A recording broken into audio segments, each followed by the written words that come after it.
Oke, Assalamualaikum warahmatullahi wabarakatuh. Perkenalkan, nama saya Vianda Asri Anjani. Di sini saya ingin menjelaskan tentang hasil ujian tengah semester saya untuk mata kuliah kepabeanan dan juga ekspor impor.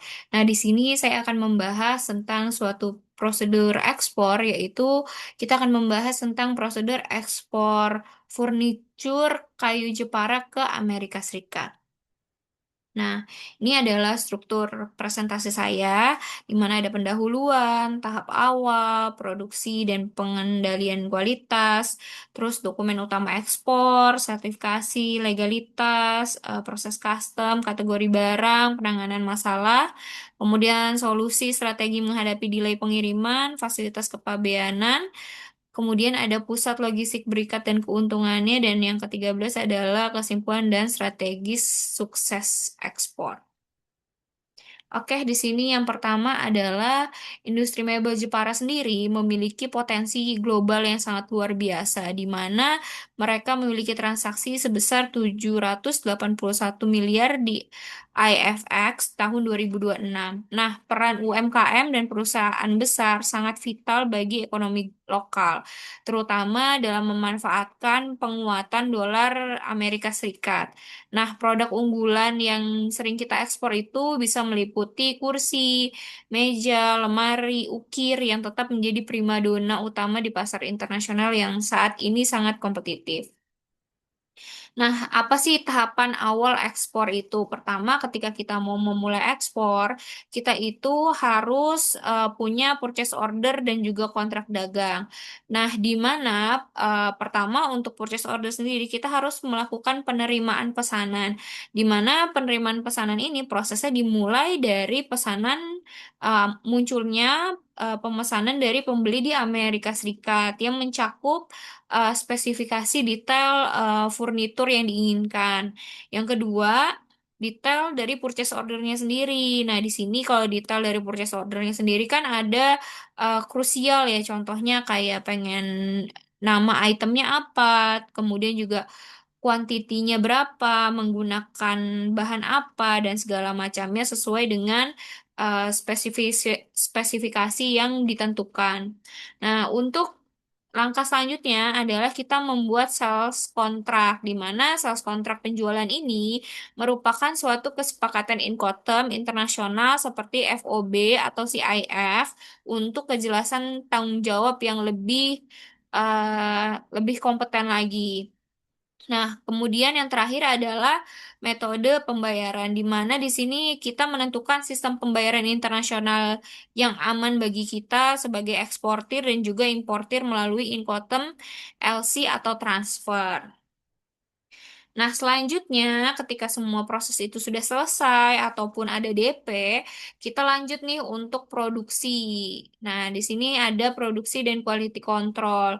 Jadi di sini ada manufaktur, kemudian pengecekan kadar air konstruksi, konsistensi, dan juga mitigasi resiko. Nah, di mana proses manufaktur furnitur ini dilakukan secara teliti sesuai dengan spesifikasi teknis dan desain pembeli dari Amerika Serikat. Penerapan QC yang sangat ketat pada kadar air dan kehalusan finishing itu merupakan salah satu pengecekan yang sangat krusial dan menjaga kepercayaan pasar, terutama di Amerika Serikat, yang memiliki standar fungsionalitas dan estetika yang tinggi gitu. Nah, lanjut langkah selanjutnya adalah dokumen ekspor utama. Nah, di sini invoice dan packing list sebagai dokumen dasar untuk transaksi komersial dan juga identifikasi barang. Yang kedua, pemberitahuan ekspor barang atau PEB yang diperlukan untuk melakukan pelaporan resmi kepada pihak Bea dan Cukai. Selanjutnya adalah Bill of Lading atau BL. Nah, di sini BL ini berfungsi sebagai bukti pengiriman laut dan juga dokumentasi kepemilikan barang yang sangat kuat jika nanti adanya masalah atau hal-hal kemudian yang tidak diinginkan. Kemudian adanya sertifikasi fumigasi wajib untuk produk kayu guna memenuhi standar keamanan dan hayati internasional. Nah, di sini kita bisa lihat nih sertifikasi legalitas asal barang, di mana dokumen SVLK itu menjamin kelestarian hutan, sementara COO atau SKA itu memberikan manfaat tarif bea masuk rendah untuk meningkatkan daya saing mebel di Indonesia di pasar Amerika Serikat. Jadi ini kita bisa lihat di sini ada kepatuhan untuk dokumentasi SVLK, kemudian juga ada efisiensi tarif gitu. Jadi kita bisa ngelihat di diagram ini. Kemudian yang kedua adalah bea cukai. Nah, di mana di sini ada pendaftaran dan verifikasi eksportir mendaftarkan barang melalui sistem CISA. Nah, di mana otoritas melakukan pemeriksaan dokumen dan fisik untuk memastikan kepatuhan regulasi ekspor furnitur kayu ke pasar Amerika Serikat. Nah, setelah kita sudah mendaftar dan kita juga sudah mendapatkan verifikasi izin, selanjutnya adalah penerbitan izin. Jadi nanti ada yang namanya NPI atau Nota Pelayanan Ekspor yang akan diterbitkan dari pihak Bea Cukai sebagai izin resmi kita melakukan pemuatan barang ke atas kapal dan memastikan kelancaran logistik dalam ranah internasional. Nah, kedua adalah logistik staffing. Nah, di mana proses ini dimulai dengan pemuatan furnitur Jepara secara dengan hati-hati ke dalam kontainer untuk keamanan transit. Nah, pengiriman dilakukan melalui jalur laut menuju pelabuhan utama Amerika Serikat dengan estimasi keberangkatan. Contohnya adalah di bulan Mei tahun 2026. Nah, target pasar ekspor. Pertama, kalau untuk ekspor, kita itu menargetkan satu klasifikasi produk, di mana furnitur kayu Jepara sebagai komoditas manufaktur non-migas dengan standar kualitas internasional yang tinggi. Kemudian juga itu semua akan menambah nilai tambah sebagai transformasi dari bahan mentah kayu menjadi barang yang siap jadi atau siap pakai yang dapat meningkatkan nilai ekonomi secara signifikan. Kemudian dari segi dinamika pasar, pemanfaatan penguatan kurs dolar Amerika Serikat sebagai peluang profit meskipun terjadi fluktuasi volume permintaan global. Dan yang keempat adalah negara tujuan di mana fokus kita itu adalah melakukan distribusi utama yang mencakup pasar Amerika Serikat, Jepang, Jerman, serta pasar-pasar potensial lainnya di Australia. Nah, di sini penanganan keterlambatan kapal. Nah, bagaimana sih ketika kita harus menangani masalah-masalah atau resiko-resiko yang ada pada saat kita melakukan ekspor seperti itu. Nah, di sini ada penanganan keterlambatan kapal. Yang pertama, kita harus melakukan analisis tanggung jawab terlebih dahulu, di mana shipping line ini akan bertanggung jawab atas kendala teknis. Sementara eksportir akan memastikan kelengkapan dokumen sesuai dengan regulasi unitnya. Nah, yang kedua itu adalah faktor penyebab umum. Biasanya kita akan mencari nih faktor-faktor penyebab umum lainnya yang akan mempengaruhi untuk waktu pengiriman kita. Nah, pertama di sini ada cuaca buruk dan gangguan operasional di pelabuhan. Misalnya eh, ketika ada cuaca buruk ataupun gangguan operasional itu akan menimbulkan delay yang berdampak pada biaya tambahan rollover kontainernya.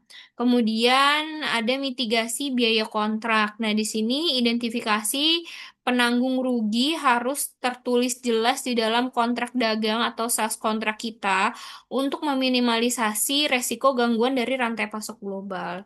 Jadi ketika kita sudah siap untuk melakukan ekspor, kita juga harus sudah siap dengan sales kontrak yang memang sudah kita sepakati di antara kedua belah pihak, seperti itu.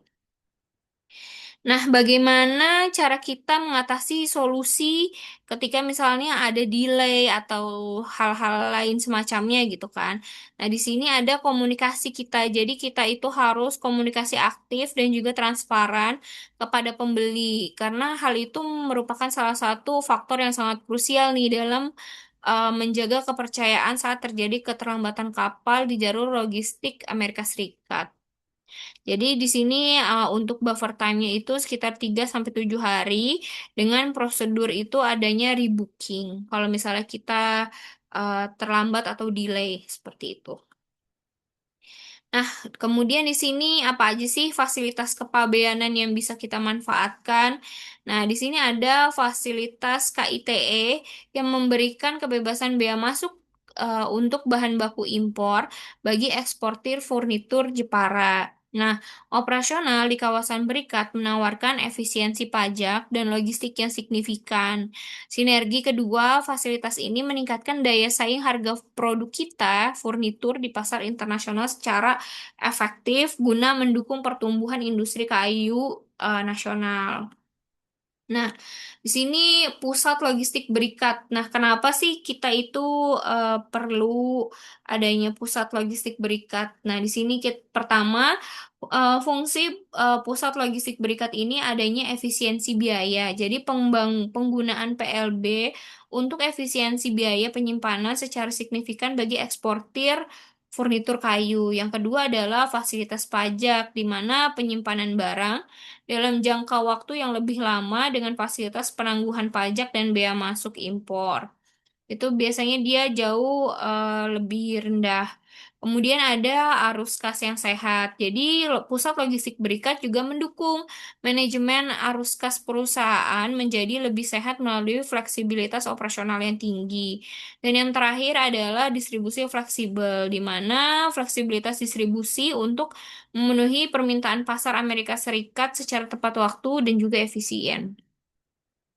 Strategi kesimpulan ekspor, di sini ketika kita mau melakukan ekspor, hal-hal yang perlu kita lakukan adalah pertama, koordinasi secara solid baik dari kita sebagai eksportir, kemudian agen kalau kita menggunakan jasa agen, kemudian juga dengan pembeli. Nah, terus yang kedua adalah fasilitas fiskal kita. Kita harus memanfaatkan fasilitas-fasilitas yang sudah diberikan negara kepada kita untuk mempermudah akses kita dalam melakukan transaksi penjualan secara internasional, di mana kita ada yang namanya KITE dan juga kawasan berikat. Kemudian ada manajemen waktu untuk kepengurusan terkait SVLK dan juga dokumen-dokumen ekspor. Kemudian sinergi dengan UMKM dengan standar internasional. Jadi di sini kita juga eh, dengan adanya ekspor ini secara tidak langsung kita juga menghidupkan UMKM yang tidak hanya dapat menjual barang-barang raw material tetapi bisa juga menyulap eh, barang-barang produk-produk mentah menjadi produk yang siap pakai untuk meningkatkan nilai tambah atau nilai dari produknya sendiri agar harganya juga bisa naik jauh lebih signifikan.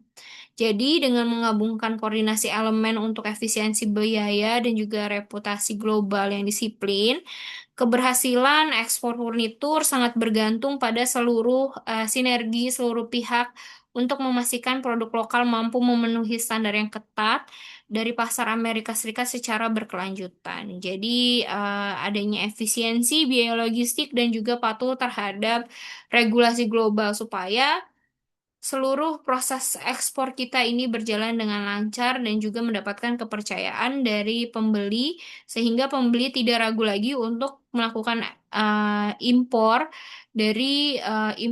untuk membeli barang-barang mereka dari Indonesia. Oke, segitu dulu penjelasan dari saya tentang strategi atau prosedur ekspor terkait furniture dari Jepara ini untuk penjualan ke pasar Amerika Serikat.